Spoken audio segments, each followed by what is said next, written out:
How can you find templates in a Capcut on your iPad? Let's talk about it. But before we get started, most definitely make sure you are subscribed to this channel and you're not going to miss anything important.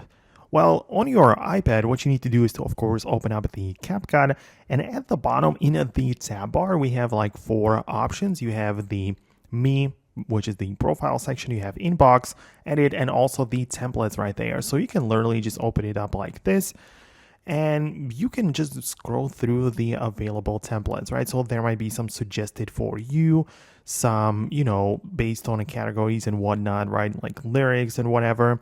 And of course, once you select or find the one that you like, then at the bottom you have two buttons. You can save it to your saved bookmarked templates, or click on the blue button to use the template. So when you click on use template, you'll be able to select the clips. Based on the template, it will determine the length of those clips like that, but you just keep on selecting the clips as you see right here.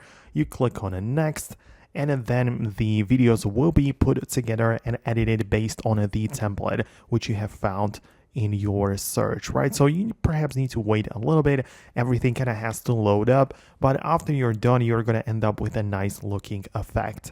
If you, for whatever reason, don't see this on your iPad, make sure you go to the App Store, look up Capcut right there, and most definitely ensure that you are running the latest version. So if there is an update button available, just click on it to install the latest update. But other than that, you should most definitely make it work.